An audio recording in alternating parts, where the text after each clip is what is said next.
ملتی. خود آیت اللہ العظمیٰ سید حسین بروجردی 90 سال کی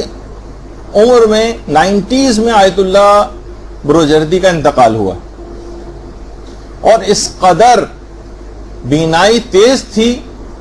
کہ انتقال کے وقت تک چشمہ لگانے کی کوئی ضرورت نہیں پیش آئی تھی. جب ان سے لوگ پوچھتے تھے کہ ایسا کیسے ہوا تو خود فرماتے تھے کہ جب میں بروجرد میں تھا تو وہاں پر مجھے آنکھوں کی ایک شدید بیماری لاحق ہو گئی تھی. شدید بیماری, دنیا جہان کے علاج کروا کے دیکھ لیے لیکن افاقہ نہیں ہوا. انہی دنوں میں ایام عزا میں محرم کی جو مجالس ہوتی تھیں ہمارے گھر, اس میں عزاداروں کے دستے شریک ہوتے تھے. تو کہہ رہے ہیں عاشورے میں گلگیروں کا ایک دستہ اس زمانے میں آتا تھا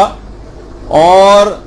اس میں سارے کے سارے افراد جتنے بھی ہوتے تھے سب سعادات ہوتے تھے اور علماء اس میں شریک ہوتے تھے. یعنی ایسا ماتمی دستہ جو کہ سعادات پر مشتمل ہوتا تھا اور سب کے سب علماء ہوتے, صاحبان علم کا دستہ ہوتا تھا. آج کل کچھ نظر ایسا آتا ہے کہ جو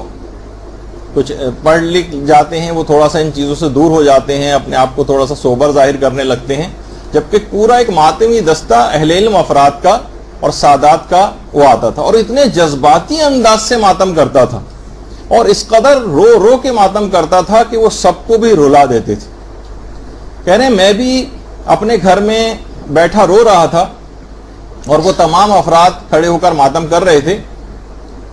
تو میں بھی ان کے قدموں میں جا کر بیٹھ گیا. اچھا, وہ فرماتے ہیں کہ جو دستہ شریک ہوتا تھا یہ اپنے سر اور سینے کو خاک آلود کر کے ماتم کرتے تھے تو ان کے جسموں پر بھی خاک لگی ہوتی تھی. میں ان کے قدموں کے پاس جا کر بیٹھ گیا اور ایک عزادار کے پیر پر جمی ہوئی گرد کو ہاتھ لگا کر اور اپنی آنکھوں پر مل لیا. کہہ رہے ہیں وہ دن ہے اور آج کا دن,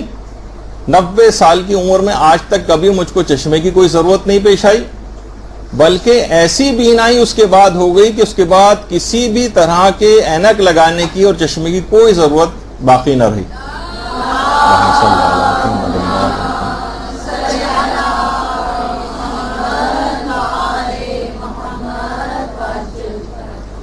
تو ان تمام افراد سے جو کربلا والے ہیں, ان سے جو منسوب جگہ بھی ہیں, ان سے منسوب جو خاک بھی ہے, وہ بھی اس قدر فضیلتوں کی حامل ہو جاتی ہے اور اس قدر شفا یا بھی بخش دیتی ہے